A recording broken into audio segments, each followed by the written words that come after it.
Kakek selalu berkata, ketika banyak orang tidur bersama, harus ada seseorang yang tidur terbalik.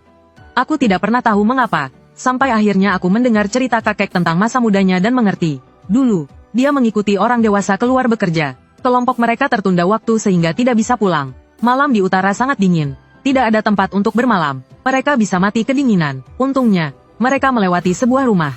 Berharap bisa menginap semalam. Namun, anehnya, meskipun rumah itu terang benderang, setelah mencari lama, mereka tidak melihat satu orang pun. Yang lebih aneh lagi, ada meja penuh makanan siap saji. Mereka tidak bisa menahan lapar dan langsung melahapnya. Setelah menunggu lama tanpa tuan rumah kembali, mereka mencari kamar untuk tidur. Mandor menyuruh mereka agar 7 orang tidak tidur searah semua. Jadi, kakek tidur terbalik.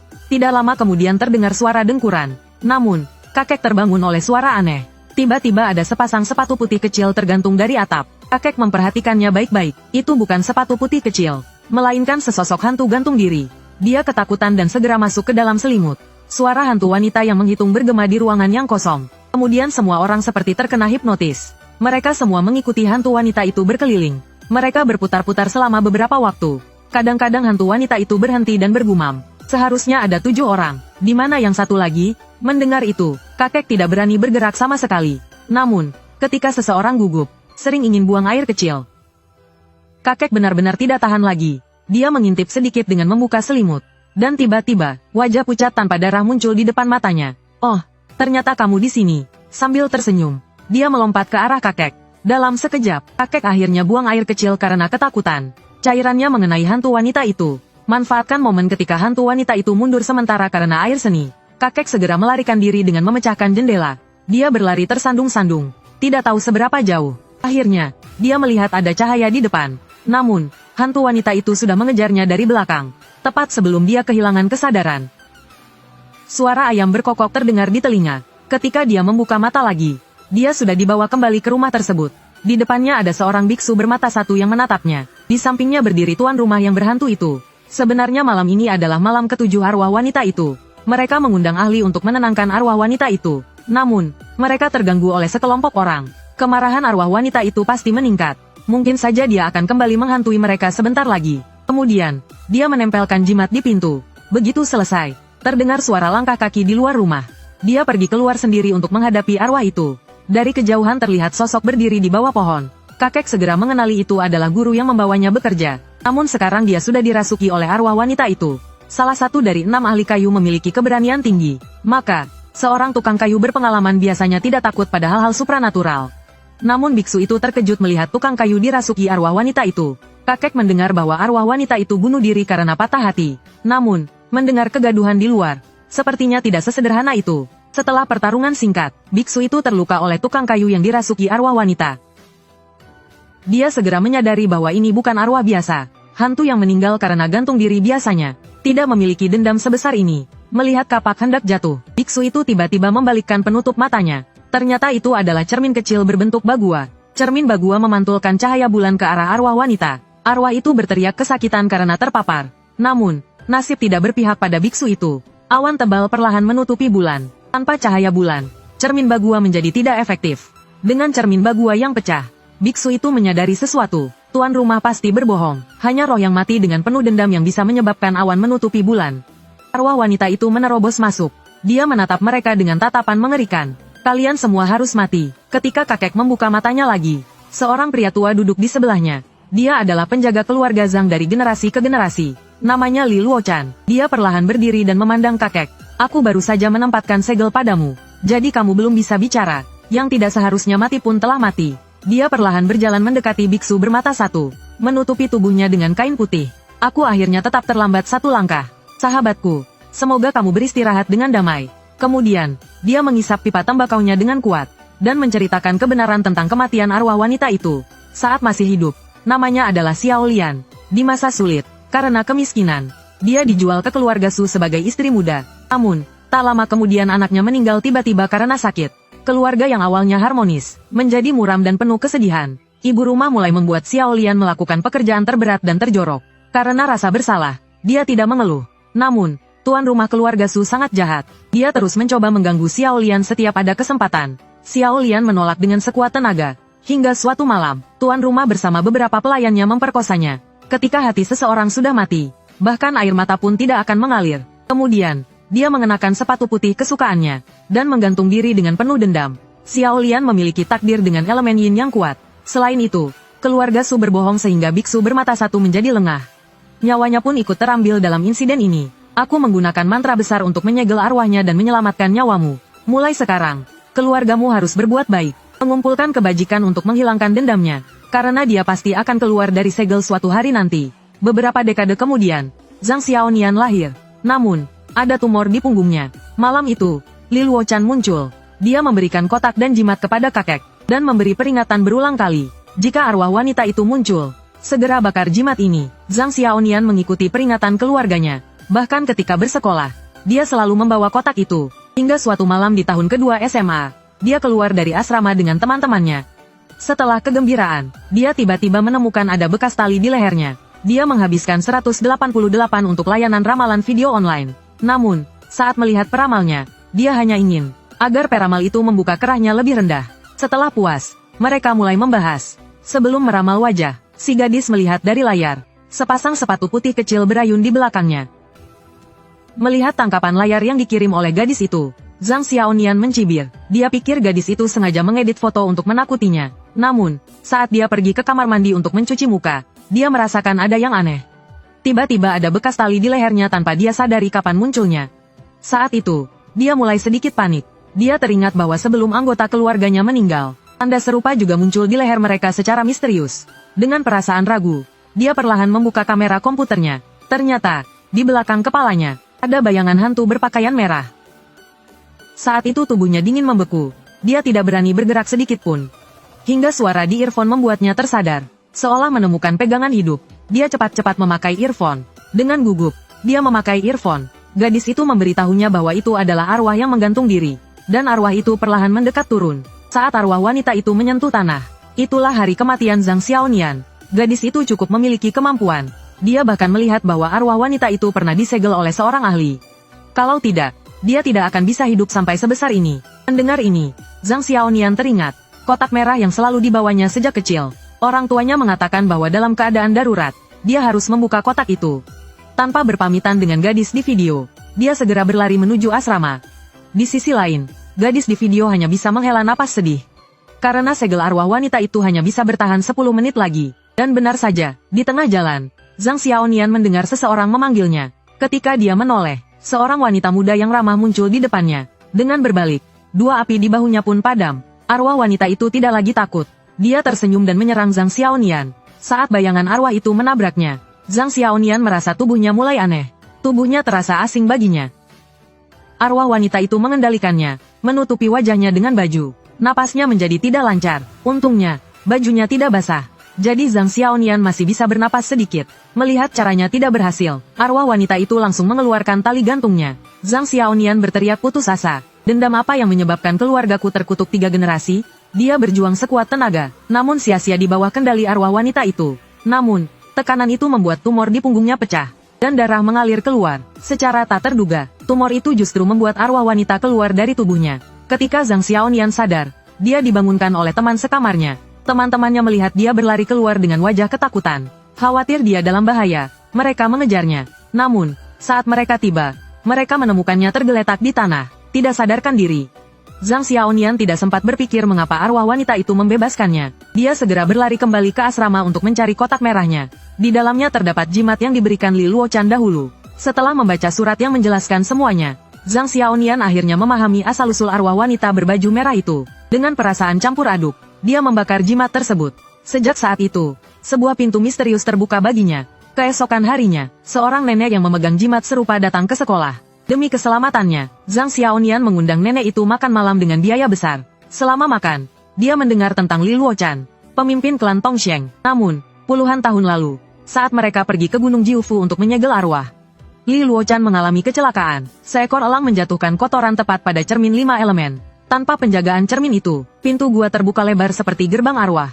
Klan Tongsheng bertanggung jawab untuk membasmi iblis. Li Luochan mengorbankan dirinya untuk menyegel gua itu lagi, meninggalkan warisan dan mandat klan kepada nenek tersebut. Hari ini, dia datang hanya untuk satu tujuan, mencari murid untuk saudaranya. Namun, Zhang Xiaonian tahu, dia tidak sanggup mengorbankan hidupnya demi orang lain. Jadi dia mencoba menolak. Namun sebelum dia bisa berbicara, nenek itu melanjutkan. Ini adalah pekerjaan yang sangat berbahaya. Jika kamu punya 300.000, kamu tidak perlu menjadi murid. Aku akan membantumu menyingkirkan arwah gantung itu. Guru Li Luochan, terimalah hormatku. Dalam hati, Zhang Xiaonian meyakinkan dirinya bahwa dia tidak berguru hanya karena gaji tinggi ini. Namun, nenek itu bisa melihat niat kecilnya. Tidak peduli apa alasannya, setidaknya dia telah membantu menyelesaikan penyesalan seorang teman. Kemudian, nenek itu menjelaskan kepada Zhang Xiaonian bahwa tumor di punggungnya disebut kantong Qiankun. Dahulu, Li Luochan menggunakan mantra besar untuk menyelamatkan kakek buyutnya, dan secara kebetulan menciptakan hal luar biasa ini. Namun, kemampuan khususnya harus dia pelajari sendiri. Setelah meninggalkan peninggalan Li Luochan, nenek itu pun berbalik dan pergi. Sebelum pergi, dia meninggalkan sebuah kartu nama, meminta Zhang Xiaonian mencari cara untuk bertahan hidup malam ini. Jika dia berhasil melewati ujian ini, dia boleh menghubunginya. Dari situ, Zhang Xiaonian mengetahui nama nenek itu, Bibi Bell. Dia membuka gulungan itu, yang disebut gulungan tua. Di dalamnya terdapat berbagai macam ilmu dan sihir Tao. Namun, Zhang Xiaonian tidak tahu bahwa gulungan ini memiliki nama lain, dikenal sebagai buku pengusir kejahatan. Para penggemar lama sangat menyukainya. Karena gulungan semacam ini, masih ada 8 lagi. Saat berjalan di malam hari, jika mendengar seseorang memanggilmu dari belakang, jangan menoleh. Karena di kepala dan kedua bahu manusia ada 3 api kehidupan. Menoleh bisa memadamkan 2 api di bahu. Jika yang ada di belakang adalah sesuatu yang kotor, maka seluruh tubuhmu akan dalam bahaya. Jika bukan makhluk kotor, maka dompetmu yang akan terkena masalah. Zhang Xiaonian mendengar suara orang yang dia sukai memanggilnya dari belakang, dan hatinya tergoda untuk menoleh. Namun, dia menahan diri untuk tidak menoleh. Melangkah mundur satu persatu menuju gadis itu. Namun, ketika dia melihat gadis itu memakai sepasang sepatu kecil, keringat dingin langsung mengalir. Dia mengeluarkan pistol air yang sudah disiapkan, dan menyemprotkannya ke wajah gadis itu. Di dalamnya berisi darah anjing hitam. Arwah wanita itu merasa sangat kesakitan karena darah ini. Memanfaatkan kesempatan ini, Zhang Xiaonian lari secepat mungkin. Untuk bertahan hidup malam ini, dia telah menyiapkan 2 hal. Satu adalah darah anjing hitam, dan satu lagi adalah kayu dari balok langit-langit. Benda yang memiliki ikatan kuat dengan arwah gantung. Selain tali di lehernya, hanya kayu balok langit-langit ini yang terikat dengannya. Jika kayu ini dinyalakan, arwah gantung akan merasakan efeknya. Namun, begitu Zhang Xiaonian menyalakan korek api, dia merasakan keheningan yang mengerikan di sekitarnya. Kemudian, dia merasakan tangan dingin mencekik lehernya. Arwah wanita itu sangat ganas, mendorongnya keras ke dinding. Setelah terkena benturan, Zhang Xiaonian menjadi tenang. Dia tahu bahwa malam ini dia hanya bisa mengandalkan dirinya sendiri untuk bertahan hidup. Saat kayu balok itu terbakar, arwah wanita itu ketakutan dan jatuh ke tanah. Dia telah mengejar keluarga Zhang selama 3 generasi, dan dendamnya telah terkikis habis. Kini, dengan kayu balok yang menyala, wujud aslinya pun terlihat. Dia tahu bahwa kekuatannya tak cukup untuk melawan kayu itu lagi.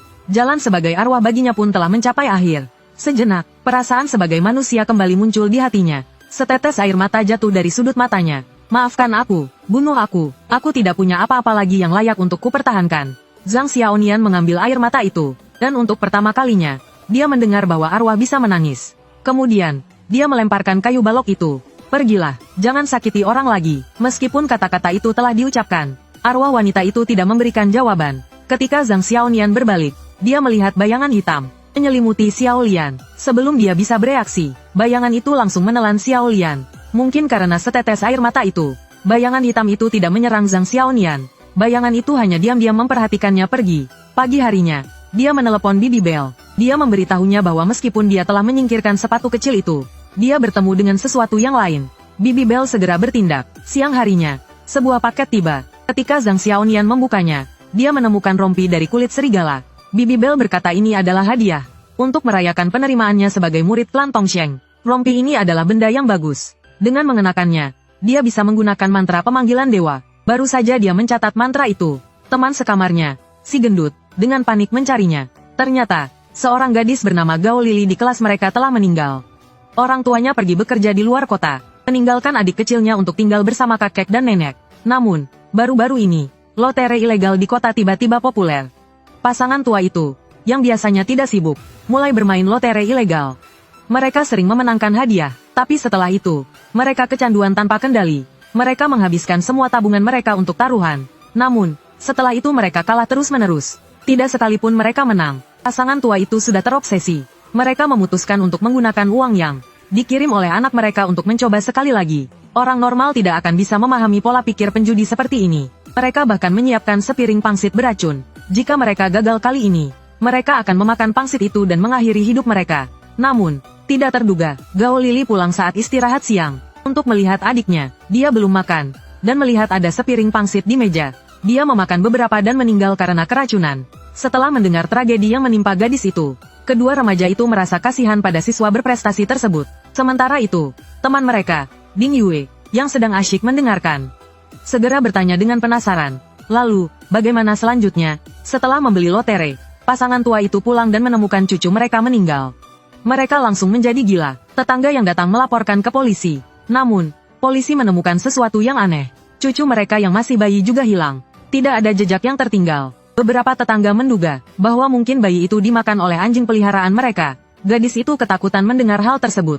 Anjing di sampingnya pun berusaha menenangkannya. Kedua remaja laki-laki sudah lama tertarik pada Ding Yue, dan mereka mulai memamerkan diri di hadapannya. Akhirnya, seorang remaja bernama Jiang Ken bertaruh dengan si gendut. Dia menantang bahwa jika si gendut berani membawa anjing itu ke sekolah malam ini, dia akan kalah. Siapapun yang kalah harus keluar dari sekolah. Si gendut, yang tidak ingin kehilangan muka di depan gadis yang dia sukai, langsung menerima tantangan itu. Namun, Zhang Xiaonian hanya bisa diam-diam menghela nafas, merasa ada yang salah. Gao Lili meninggal dalam keadaan tragis. Ruhnya tidak diterima di neraka maupun kuil kecil. Dan berdasarkan perhitungan, besok adalah hari ke-7 kematiannya. Jika benar-benar pergi ke rumahnya malam ini, pasti akan ada masalah. Tidak tega melihat temannya dalam bahaya, Zhang Xiaonian hanya bisa berkata dengan pasrah. Malam ini aku akan pergi bersamamu. Tapi kita harus menyelesaikan semuanya sebelum tengah malam. Pasangan tua itu terobsesi dengan judi, hingga mereka mempertaruhkan semua uang yang dikirim oleh anak mereka untuk berjudi. Mereka bahkan menyiapkan sepiring pangsit beracun. Jika mereka kalah lagi, mereka akan mengakhiri hidup mereka. Namun, tanpa disangka, cucu perempuan mereka pulang saat istirahat siang. Dan tidak sengaja memakan pangsit beracun itu.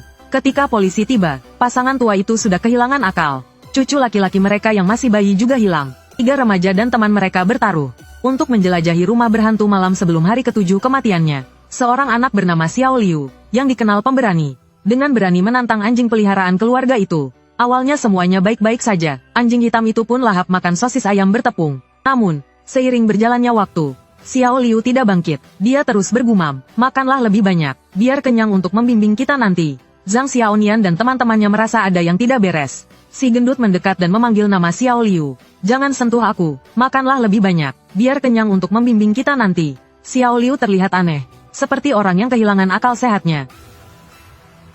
Zhang Xiaonian menarik si gendut ke samping.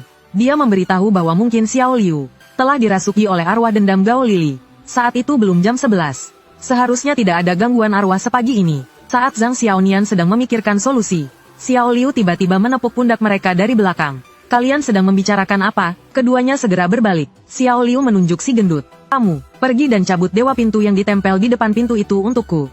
Zhang Xiaonian baru sadar. Kemungkinan setelah kematian Gao Lili, arwahnya takut pada dewa pintu di pintu utama. Karena itu, dia terjebak di halaman. Melihat Xiao Liu yang kerasukan mulai kesal karena mereka lambat bergerak, dia mencengkeram leher Zhang Xiaonian. Cepatlah, jangan buang waktu. Jika kalian tidak pergi, aku akan mencekiknya. Si gendut dengan cepat pergi ke depan pintu untuk mencabut dewa pintu.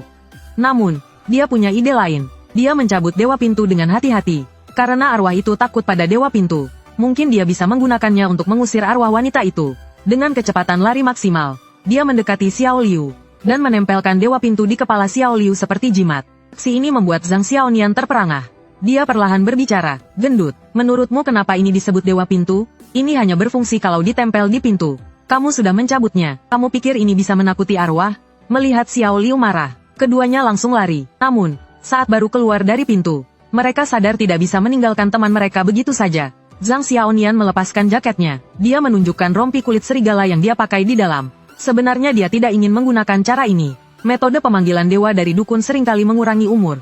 Namun, sebelum dia mulai, Xiao Liu tiba-tiba keluar bersama anjing hitam itu. Mereka mengikuti dari belakang, dan akhirnya tiba di sebuah pabrik tua di belakang sekolah. Zhang Xiaonian segera teringat bahwa bayangan hitam yang menelan Xiao Lian pernah muncul di dekat sini. Dia tidak tahu apakah ada hubungan di antara keduanya. Saat mereka tiba di pagar, arwah wanita itu telah mengendalikan Xiao Liu untuk berdiri di tepi sumur. Xiao Liu berteriak memanggil adiknya sebelum melompat ke dalam sumur. Pada saat yang sama, bayangan hitam itu muncul dari dalam sumur. Makhluk itu memiliki kemampuan untuk mempengaruhi pikiran. Si gendut juga terhipnotis, dan berjalan menuju bayangan hitam itu. Melihat kedua temannya dalam bahaya, Zhang Xiaonian bersiap untuk menggunakan ilmu pemanggilan. Dia berlutut dengan kedua lututnya, menyatukan kedua tangannya, dan berteriak, memohon bantuan Husan Taiye. Kemudian, penglihatannya menjadi gelap dan dia pingsan. Namun, tubuhnya perlahan bangkit kembali. Dia terlihat sangat aneh, berbisik pada dirinya sendiri tanpa henti. Dia mengangkat kerah bajunya dan melihat bahwa dia mengenakan rompi kulit serigala. Ini pasti murid Xiao Lingdang. Dengan kekuatan ini, kau tidak bisa memanggil Husan Taiye. Bahkan untukku, Husan San, ini agak sulit. Tampaknya, tubuh Zhang Xiaonian telah dikuasai oleh roh asing. Wajahnya pun berubah, tampak lebih halus dan memikat. Apa yang terjadi selanjutnya didengar Zhang Xiaonian dari si gendut. Dia samar-samar melihat Zhang Xiaonian bertarung dengan bayangan hitam itu. Zhang Xiaonian menggigit dan menyerang. Bayangan hitam perlahan menghilang. Ketika Zhang Xiaonian sadar kembali, dia dibangunkan oleh si gendut lagi. Melihat Xiao Liu yang pingsan di tepi sumur, mereka merasa lega. Untungnya, tidak ada masalah besar yang terjadi pada mereka bertiga malam ini. Si gendut menoleh dan melihat ada sesuatu yang bersinar di dekat sumur. Terlihat beberapa kata tertulis di sana. Akar iblis belum hilang. Jangan dekati sumur kuno. Segera pergi. Kurangi umur 3 tahun. Husan San yang datang. Si gendut tidak mengerti. Tetapi Zhang Xiaonian mengerti maksudnya. Dia mengorbankan 3 tahun umurnya untuk memanggil Husan San. Namun masalah akar permasalahan belum terselesaikan. Dia berpikir masalah sudah selesai. Namun keesokan harinya sesuatu yang mengejutkan terjadi. Kepala sekolah sedang mengumumkan hukuman untuk ketiganya karena bolos malam. Xiao Liu tiba-tiba naik ke panggung dan menikamnya. Meski banyak orang menahannya, dia terus memandang kepala sekolah dengan penuh kebencian. Polisi segera tiba, dan kepala sekolah segera melaporkan kejadian itu. Saya hanya mengumumkan hukuman, dan bocah ini mencoba membunuh saya. Namun, polisi tampaknya sudah terbiasa dengan hal ini. Dia mengeluarkan karet gelang dan menepuk dahi Xiao Liu. Dan Xiao Liu langsung pingsan. Katakanlah, apa yang sebenarnya terjadi? Sebuah kelompok penjahat menggunakan orang hidup sebagai bahan bakar untuk bertahan hidup. Namun, mereka tidak tahu bahwa mereka melanggar pantangan. Ruh orang yang meninggal di bawah pohon pagoda akan dikendalikan oleh akar pohon. Dan berubah menjadi makhluk jahat. Makhluk ini bisa menyedot jiwa manusia. Korban serangan ini akhirnya hanya menjadi kulit kosong. Setelah menjelaskan semuanya pada petugas Ma, mereka tahu bahwa makhluk ini disebut akar setan berwajah hantu. Melihat Xiao Liu yang tidak sadarkan diri, si gendut menangis dengan keras. Jika saja dia tidak memaksakan taruhan itu, temannya tidak akan berada dalam kondisi ini. Zhang Xiaonian sangat marah. Dia membawa si gendut keluar untuk membalas dendam pada makhluk di dasar sumur. Namun, dia tidak terbawa oleh amarah, melainkan mencari barang-barang untuk ritual. Kemudian, dia menghubungi Bibi Bell untuk meminta bantuan, berharap bisa menyelamatkan jiwa Xiao Liu. Namun, Bibi Bell menolak, mengatakan tubuh tuanya sudah tidak kuat lagi. Namun, dia akan mengirim seorang teman untuk membantu. Ketika Zhang Xiaonian bertemu dengan pembantu itu di sore hari, dia terkejut melihat orang yang dikenal. Ternyata itu adalah pembawa acara peramal yang dia kenal secara online. Setelah menceritakan apa yang terjadi akhir-akhir ini pada Tang Luoxue, mereka sepakat untuk bekerja sama mengusir iblis malam itu. Saat malam tiba, dia mulai menyiapkan formasi. Dia menempatkan si gendut dan anjing serta ayam dalam pola segitiga. Metode ini disebut formasi emas 3 serangkai, yang membutuhkan anjing, ayam, dan monyet. Kemudian dia meletakkan sebuah kapak di tengah. Dengan gerakan tangan dan mantra, kapak di tengah formasi itu terbungkus cahaya emas. Senjata itu berhasil diberkati. Keduanya membawa peralatan ke dekat sumur. Mereka hanya perlu menunggu Tang Luoxue untuk turun dan menyelamatkan jiwa. Namun, alih-alih pembantu, kepala sekolah tiba-tiba muncul di sana. Dia langsung memarahi mereka. Masih muda tapi tidak belajar baik-baik. Bawa kapak untuk berbuat onar. Ya, berikan kapak itu padaku. Si gendut, melihat dia mencoba merebut senjata itu, segera memeluknya. Dia menyuruh Zhang Xiaonian turun untuk menyelamatkan jiwa. Saat mereka bertengkar, bayangan hitam, akar iblis berwajah hantu, muncul dari sumur. Kejadian itu membuat suasana menjadi hening. Kepala sekolah berhenti berpura-pura. Dengan satu tangan, dia mengangkat si gendut yang beratnya 100 kg. Ketika akar iblis mencoba menghisap jiwa si gendut, sebotol alkohol dilemparkan ke arah mereka. Maaf, temanku, aku terlambat karena terlalu asyik minum. Aku sungguh minta maaf. Kepala sekolah paling tidak suka dengan orang yang berlagak keren di saat kritis. Dia memerintahkan akar iblis menyerang gadis itu. Saat mereka saling bertatap muka, mabuk di tubuh gadis itu hilang seketika. Sepasang mata merahnya menatap tajam pada akar iblis. Akar iblis terpikat dan berbalik menyerang kepala sekolah. Namun, kepala sekolah juga memiliki keterampilan khusus. Dengan satu tamparan, dia menghancurkan akar iblis. Dari mana datang bau busuk ini? Ternyata ini rubah kuning, Tang Luoxue, yang dirasuki roh rubah. Menghindar dengan lincah dan mengenali musuhnya. Hanya seorang rubah kuning yang masih berani sombong. Orang ini sepertinya memiliki kekuatan besar. Dia baru saja menstabilkan tubuhnya. Ketika pria di depannya mengeluarkan serangan bola api besar, Tang Luoxue jatuh ke tanah. Makhluk kecil, bahkan dewa keluarga Huangmu tidak akan membuatku gentar. Hari ini rohmu akan pergi tanpa kembali. Saat pria itu hendak menyerang, sebuah moncong senjata dingin menempel di belakang kepalanya. Petugas Ma tidak ragu untuk menembak. Dia kemudian menyuruh Tang Luoxue pergi ke kuil Wenzong untuk meminta bantuan. Mengatakan bahwa Ma Saner memintanya untuk membantu. Dia tahu bahwa senjata tidak akan cukup untuk menghentikan pria itu. Kemarin, dia ditusuk oleh Xiao Liu, dan lukanya masuk 10 cm ke punggung. Namun pria itu tampak baik-baik saja. Saat mereka berbicara, pria itu tiba-tiba bangkit, melompat ke dalam sumur sambil membawa senjata. Petugas Ma melihat peluru di tangannya dan bingung. Dia menduga pria itu adalah orang mati, dan telah menandai pelurunya dengan mantra pengusir roh jahat. Tapi ternyata tidak efektif. Tang Luoxue menambahkan dari samping. Jiwanya sangat kuat dan mampu menolak godaan. Dia jelas bukan zombie atau makhluk mati lainnya. Kemudian mereka membagi tugas. Luoxue pergi mencari bantuan, sementara Zhang Xiaonian dan Ma Saner turun ke sumur untuk membasmi iblis. Setelah berjalan beberapa langkah, mereka menemukan di depan mereka ada sebuah pohon besar, yang terbuat dari akar iblis berwajah hantu.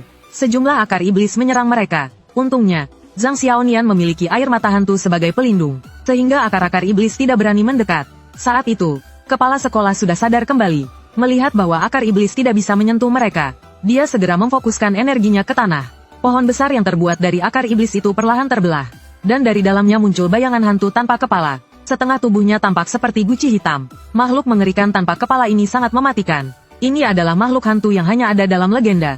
Disebut, setengah guci. Kepala sekolah telah menciptakan makhluk hantu yang belum matang di tempat ini.